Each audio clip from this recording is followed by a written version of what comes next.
আজ উরসি মুর্শিদ পিয়ার সুন্দর চাদর চড়েছি। আমার আপনার নবী পাক যখন বিদায় দিলেন চলে যাচ্ছেন তারাও আমার সোনা মানিকেরা রোম সম্রাটটা সেনা সৈন্য নিয়ে হাজির। আব্বা আমার তুমুল বেগে যুদ্ধ চলতেছে। হে বাবাজি আমার প্রথম নাম্বারে আপনার প্রথম সেনাপতি আমার নবী পাকের পালিত পুত্র যায়েদ বিন হারিস। আপনি জানেন না যায়েদ বিন হারিস কে ছিল? বাবা বাপের একমাত্র ছেলে ছিলেন তিনি। যায়েদ বিন হারিস একমাত্র ছেলে তিনি। আব্বার সঙ্গে বেড়াতে গিয়ে মেলাতে ছেলে হারিয়ে যায়। মা কাঁদে বাপ কাঁদে খোঁজে বিভিন্ন দেশ বিদেশে খোঁজে কিন্তু সন্তান খুঁজে খুঁজে পায় না বাবা। ওই সন্তান আস্তে আস্তে আস্তে আস্তে আমার নবী পাকের দরবারে এসে হাজির হয়ে যায়। আমার নবী পাকের দরবারে থাকে, আপনার কিনা আমার রাসূলের পাকের দরবারে থাকেন। আর কোথাও জানলা আমার নবী পাকের নুরানি চেহারা থেকে পাগলের নেয় ঘর বাড়ি বিবি বাচ্চা সব ভুলে গেছেন। আমার নবী সাথ কিছুই চেনেন না বাবা। সোনা মানিকেরা আমার বাপ খুঁজে খুঁজে খুঁজে খুঁজে আপনার চলে এসেছেন মদিনাতুল মুনাওয়ারায়। আসার পরে সংবাদ শুনে লোকের মুখে আয় যায়েদ বিন হারিস তোমার পিতা হারিস চলে এসেছে তোমাকে নেওয়ার জন্য নবী পাকের দরবারে। বলে কোন দিকে? ওই দিকে আছে। আব্বাকে দেখতে পাবেন বলে যেন আব্বাকে আমি না দেখতে পাই, কারণ আমি নবী ছেড়ে বাপের সঙ্গে যেতে রাজি না। যায়েদ বিন হারিসের জীবনের কথা বলছি। যুবক আমার অন্য রাস্তা দিয়ে নবী পাকের দিকে আপনার রওনা দিচ্ছেন। হঠাৎ ওই রাস্তাতে বাপ এসে হাজির। বাপের চোখে বেটার চোখ পড়তেছে। হে বাবাজি আমার অনেক দিন পর বেটাকে যখন বাপ পায় কি হবে? বাপ আগিয়ে যায় বেটাটাকে আপনার ধরতে যায়, বেটা কিন্তু পালিয়ে যাচ্ছে। বেটারে পালাস কেন রে? তোর মা তোর জন্য পাগলের মতো হয়ে আছে। তোর মা খাওয়া দাওয়া বন্ধ করে দিয়েছি। আমি ধনী মানুষ, এমন কোন দেশ নাই যেখানে আমি সেনা সৈন্য পাঠাই নাই। লক্ষ লক্ষ টাকা ব্যয় করেছি শুধু তোকে খুঁজে পাওয়ার জন্য। আজ আমি এসেছি তোর সম্মুখে, তুই আমাকে দেখে পালাস কেন? ডাক দিয়ে বলে পিতা পালাই কেন জানেন না? আমার এই হৃদয়ে শুধুমাত্র আমার দয়াল নবীর ভালোবাসা, এখানে আমার মা এবং বাপের ভালোবাসা স্থান পাবে না। যদি আমি আপনার কাছে আসতে পারি, যদি আপনি বলেন আমি তোমাকে বাড়ি নিয়ে যাব না, কারণ আমি জীবনে মারা যেতে রাজি, তবু আমি ফিরে আপনার সঙ্গে যেতে রাজি না। আমার মায়ের থেকে বাপের থেকে সব থেকে প্রিয় আমার রাসূলুল্লাহ সুবহানাল্লাহ, তিনি হলেন যায়েদ বিন হারিস। কি গো কি নাম? আসগার আলী। 1000 টাকা আল্লাহ কবুল করে। ফলের দোকান মাশাআল্লাহ। আর কি এটা? আবার 500। আর বন্ধু কি নাম? মিঠু 200। মানে 1000 আগে আবার 500 দিয়ে 1500, আর বন্ধু মিঠু 200, মোট 1700। নারী তাকবীর, নারী রিসালাত। ইশক কুরবানি চায়। ইশক কি চায়? কুরবানি চায়। খেয়াল করুন, পৃথিবীতে সন্তান যখন বাপকে এই কথা বলেন, বাপ তো কেঁদে, এত সময় যাচ্ছিল, আনন্দ পেয়েছিল বেটাকে দেখে। বেটার কথা শুনে দেখে আমার একটি মাত্র ছেলে, আমার এত দৌলত, কি হবে? কি নাম বাবা? বেনামে 1000 টাকা আল্লাহ কবুল করুন। জোরে বলি আল্লাহুম্মা আমিন। আল্লাহ তাদের মনের বাসনা পূর্ণ করুন। আরো জোরে বলি আমিন। তাহলে বোঝা যায় ইশক ছিল কেমন। এখন এমন সময় আমার নবী পাক সাল্লাল্লাহু আলাইহি ওয়াসাল্লাম বলেন, ঠিক আছে তুমি যখন বাপকে চাইলে না, মাকে চাইলে না, তুমি আমার পালিত পুত্র যায়েদ বিন হারিস, আমার পালিত সন্তান, আর আমার স্ত্রী মা খাদিজা হলো তোমার আম্মা। জোরে বলুন না, আরো জোরে বলুন না সুবহানাল্লাহ। না, আমার স্ত্রী আম্মা আয়েশা হলো তোমার মা। আরো জোরে বলুন সুবহানাল্লাহ। মক্কা নগরী আমার রাসূলে পাক তার স্ত্রী আম্মা খাদিজাকে রেখে গেছেন। যার মাজারে মুকাদ্দাসা হলো আপনার মক্কাতুল মুকাররমায়। আয়েশা হলো তোমার মা, আমি নবী হলাম তোমার পিতা, তাই বলে নবীকে আব্বা বলা যাবে না।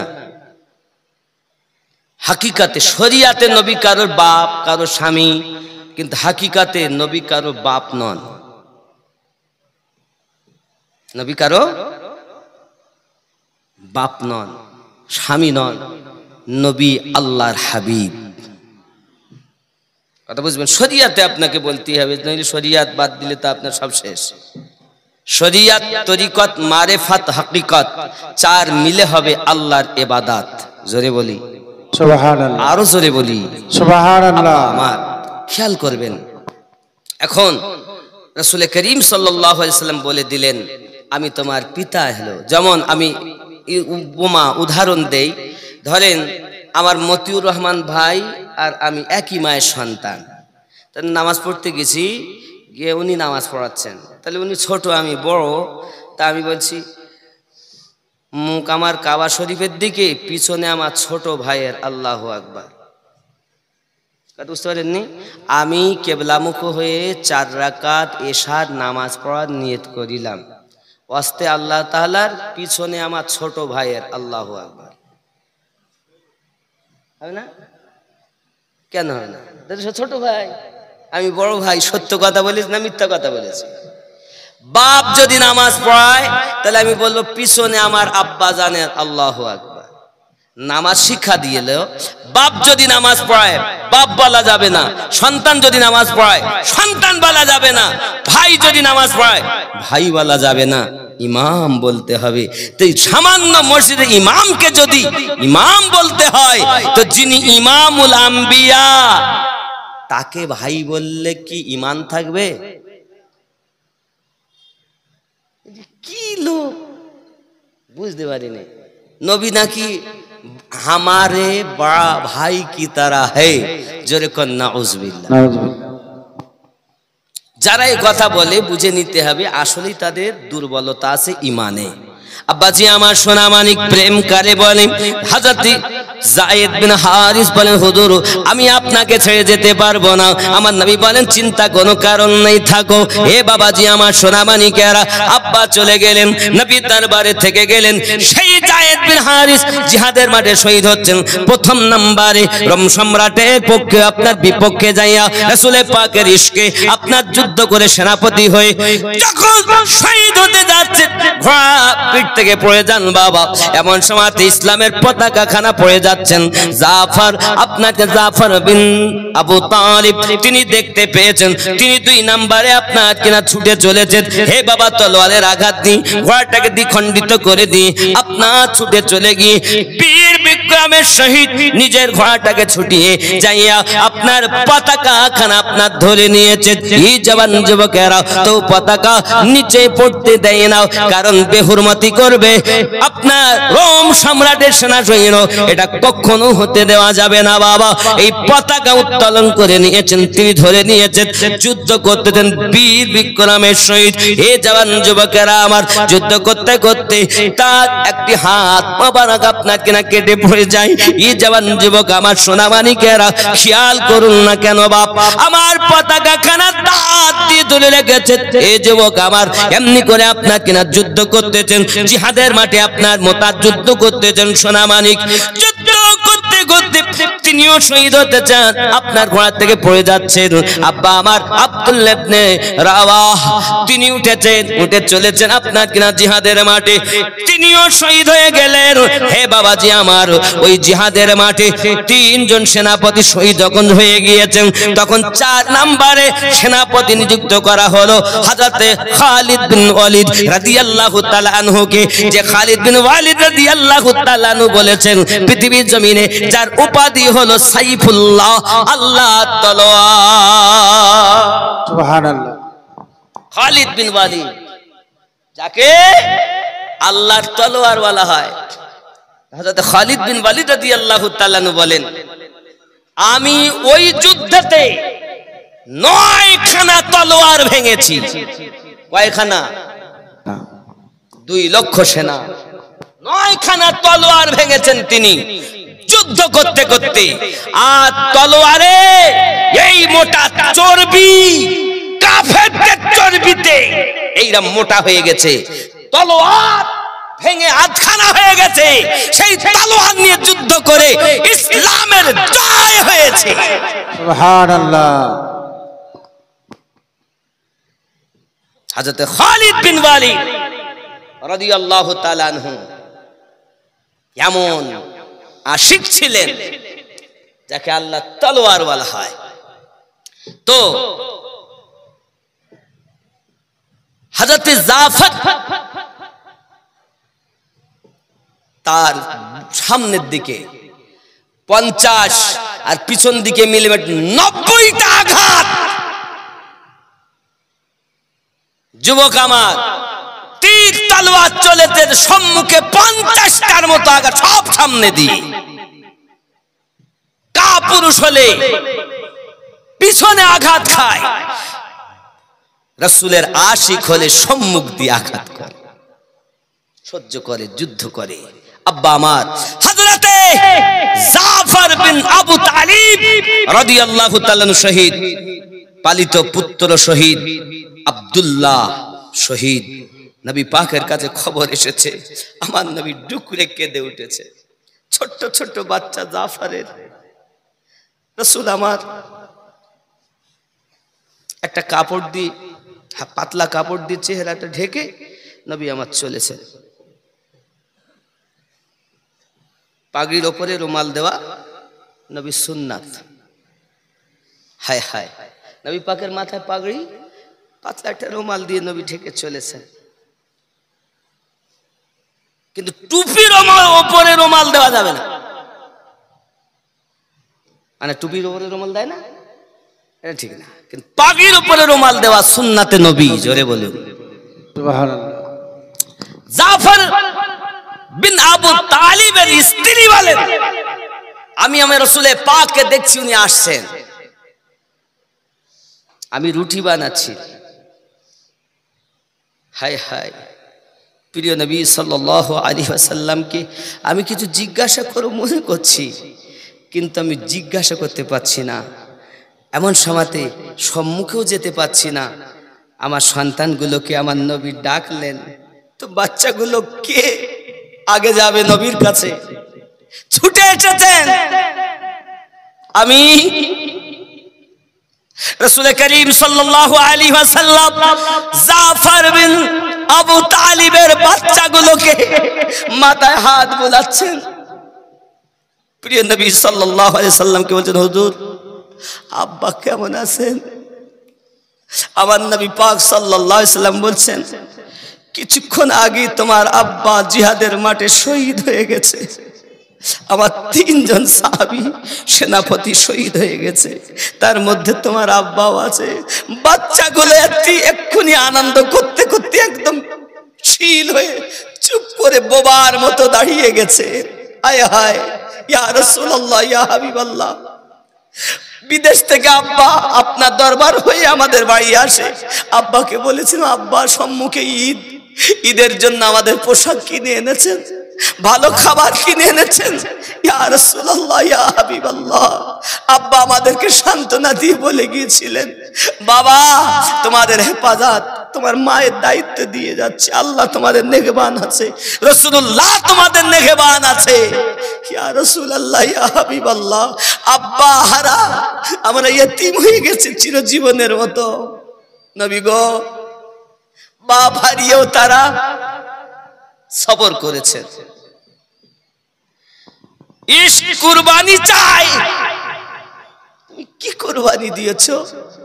আশিক বলে দাবি করছে, আশিক হতে পারোনি।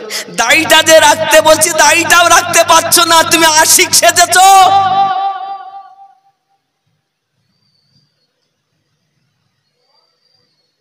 গাঁজা সুদ তো বন্ধ দেওনি, দাড়িটুকু রাখতে বলা হচ্ছে, তাই রাখছো না। আশিক বলে পরিচয় দিচ্ছে, লজ্জা লাগে না? ইশক কুরবানি চায়। এ বাপ, দাড়িটাও যদি আজ আমরা রাখতে পারতাম তাও মারা যাওয়ার পরে জানতে মুসলমান রে মারা গেছে, দেখ অন্তত জানাজা কাফনের ব্যবস্থা কর। কারণ এখন তো যেখানে সেখানে মানুষ মরে যাচ্ছে, গাড়ি ঘোড়াও বেশি, অ্যাক্সিডেন্ট। আর যদি এই মারা গেছে কে তা বোঝাই যাচ্ছে না, তাই ফেলে দে, শিয়াল কুকুরে খাক। হায় হায়, ইশক কুরবানি চায়। বলছে বিবি এখন কি বলে, দাড়ি রাখতে বলে কি বলে না, তারপরে রাখবো না। বাবা, আমার রসুলে পাকের ইশকে আপনি রাখবেন, রসুলে পাকের মোহাব্বতে আপনি রাখবেন। সব নবীদের ছিল, আমাদের নবীরও আছে, আপনিও রাখুন। এটা হলো আশিকে রসুলের পরিচয়। জোরে বলুন সুবহানাল্লাহ। দাড়ি রাখবেন, দাড়ি রাখবেন। এই মেহফিলে এমন কেউ আছে যে আজ থেকে আমি নতুন দাড়ি রাখবো? একজন নাই যে দাড়ি ছাড়াবো হুজুর আর কাটবো না। ইশক কুরবানি চায়। যিনি দাড়ি রাখেন না এমন একজন আছেন যে দাড়ি রাখবো আজ থেকে, আমি মুসাফির মানুষ বাপ, খানায় কাবার গেলাফে হাত আল্লাহ ধরার সুযোগ দিয়েছেন আমার মুর্শিদের কারামে, আপনার জন্য দোয়া করব বাবা। একজন আছেন যে দাড়ি রাখবেন, বয়স অনেক হয়ে গেছে। অনেকে আছেন দাড়ি রাখেন না, বয়স হয়ে গেছে। আছেন যে দাড়ি রাখবেন আল্লাহকে সাক্ষী করে, রাসূলের মোহাব্বতে। আছেন কেউ দাড়ি রাখবেন? একজন ব্যক্তি চাচ্ছে, নাই। দেখেন দাড়ি রাখার কথাই বলছি বাবা, আছেন কেউ? আপনি রাখবেন? আপনার নাম কি? রিয়াজুল। আপনি একটু একটু রেখেছেন না, ছোট, ওটা বড় করে রাখবেন, তাই তো? কোথায় বাড়ি আপনার? রানীতলাতে। আপনারই মুসল্লি মনে হয়। রিয়াজুল বললেন না? রিয়াজুল ইসলাম শেখ, পিতা পিয়ারুল। পিয়ারুল শেখ বেঁচে আছেন? পিয়ারুল সাহেবের পুত্র রিয়াজুল শেখ আজ থেকে আল্লাহ ও রসুলকে সাক্ষী করে এত মানুষের সম্মুখে দাড়ি রাখার নিয়ত করেছেন, আল্লাহ কবুল করে। নারী তাকবীর, নারী রিসালাত, ইয়া রাসূলুল্লাহ, নারী রিসালাত, ইয়া রাসূলুল্লাহ। গাউসে ওয়াহারি জিন্দাবাদ, গাউসে খুল নবী, জিন্দাবাদ, ইমামে রব্বানি, জিন্দাবাদ, মাসলাকে আলা হাজরা, নতুন দাড়িওয়ালা, জিন্দাবাদ। আল্লাহ কবুল করুন, জোরে বলি আমিন। আর একজন হবে না? আর একজন ব্যক্তি, টাকা চাইনি আমি, অর্থ চাইনি, রসুলের ইশকে আপনি দাড়ি রাখবেন। আর দাড়ি রাখলে ওর ভয় লাগবে, নামাজও পড়তে যাবে নাকি? আছেন না একজন দাড়ি রাখবেন? আর একজন, আজ ওর সে মুর্শিদ পিয়ার সুন্দর চাদর চড়েছে। জোরে হবে সুবহানাল্লাহ। আজ ওর সে মুর্শিদ পিয়ার সুন্দর চাদর চড়েছে। সোনার বরক মুর্শিদ আমার সোনার। আপনার মা, মাশাআল্লাহ, আমার মা মানে মাওলানা সাহেবের আম্মা 500 টাকা দিয়েছেন, আল্লাহ কবুল করে। নারী তাকবীর, নারী রিসালাত। এইরকম তাকবীর হলে হবে। নারী তাকবীর, আল্লাহু আকবার, নারী রিসালাত, ইয়া রাসূলুল্লাহ, নারী রিসালাত। ইয়া রাসূলুল্লাহ। আরো জোরে নারী তাকবীর, আল্লাহু আকবার, নারী তাকবীর। আল্লাহু আকবার, যত ভলিউম জোরে নারী তাকবীর, আল্লাহু আকবার। মনে হচ্ছে অনেকটা আওয়াজে ঘুমাচ্ছিলেন নাকি? 500 টাকা আল্লাহ আমার মায়ের কবুল করুন, আল্লাহ তার নেক নিয়তকে পূর্ণ করুন, সংসারে অভাব অনটন দূর করে দিন। সন্তানটাকে আল্লাহ তার যতটা সন্তান আছে, নাতি পুতি বিবাদ যেখানে যা আছে, সকলকে হেফাজত করুন, জোরে বলি আমিন। আমিন। মা ভালো বলি তো ছা ভালো নাকি? আরে এমন মা, মাওলানা মতিউর রহমান সাহেব মতো মাওলানাকে পেটে রেখেছে। কেউ জানে যে মালবি হবে, করতে হবে? আপনাদের গর্ব, এ রানীতলার গর্ব। চাই আপনারা মানেন বা নাই বা মানেন, দেশ বিদেশের মানুষ চেনে। বাবাজি এসব অন্য কিছু নয়। একবার যদি নেঘা পড়ে যায় না, তো কি থেকে কি হয়ে যায়, নাকি বলেন? কি আদনা को आला बनाया मुस्तफा ने और अदना को आला बनाया है औलिया केराम ने। যাক, আমি অত বেশ বিস্তারিত এদিক ওদিক যাই না। কেউ আছেন 2 নম্বরে দাঁড়িয়ে রাখবেন একজন? কি নাম আপনার? আমার কাছে আসেন তো, আমি একটু ভালো করে আপনারে দেখি।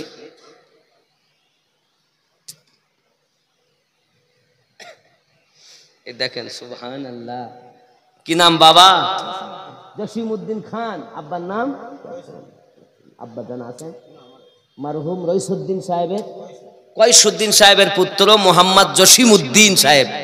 আজ থেকে দাঁড়িয়ে রাখবেন। খুশি না বেজার? খুশি না বেজার? নারে তাকবীর, আল্লাহু আকবার, নারে রিসালাত। ইয়া রাসূলুল্লাহ, নতুন দাড়িওয়ালা জিন্দাবাদ, নতুন দাড়িওয়ালা জিন্দাবাদ, নতুন নামাজি জিন্দাবাদ, নারে তাকবীর, আল্লাহু আকবার।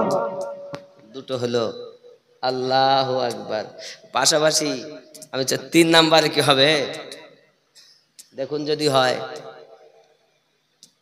না, আবার টাকা পয়সা দিবেন, দিয়েছেন, দিচ্ছেন, দিবেন, অবশ্যই দিবেন আপনারা। আমি চাইবো 2-5 মিনিট আপনারা দিবেন, কিন্তু আপনারা এখন দাড়ি যাচ্ছে, আমি দাড়ি। বিবি আপনার কবরে যাবে না, আমিনউদ্দিন আপনার কবরে যাবে না, তবে রাহমাতুল লিল আলামিন আপনার কবরে আসবেন। সুবহানাল্লাহ। হায় হায়। আসেন কেউ 3 নম্বরে একটা দাড়ি রাখবেন। বেজোড়কে আল্লাহ ভালোবাসেন, নবীও ভালোবাসেন। আসেন আসেন 3 নম্বরে একজন। ও যুবকরা, ও বাবারা, কি নিয়ে যাও? অন্তত নবীর মোহাব্বতের নিশানা দাড়িটুকু নিয়ে যাও। অনেক ভুল করেছি, আর করব না। হায় হায়, তারা সন্তান ছেড়েছে, বাপ মা ছেড়েছে, অর্থ ছেড়েছে, জীবন কুরবানি করে দিয়েছে। আমরা সেই নবীর মোহাব্বত অন্তত দাড়িটুকু রাখতে পারবো না? নাই নাই।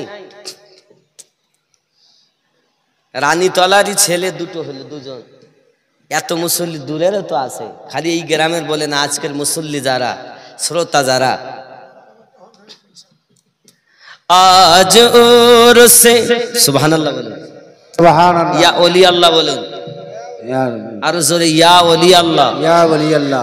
আজ ওর সে মুর্শিদ পিয়াত সুন্দর চাদর চড়েছে, সোনার বরত মুর্শিদ আমার, সোনার বরত মুর্শিদ আমার, কেমন দুলহা সেজেছে আজ ওর সে মুর্শিদ পিয়াত সুন্দর চাদর চড়েছে।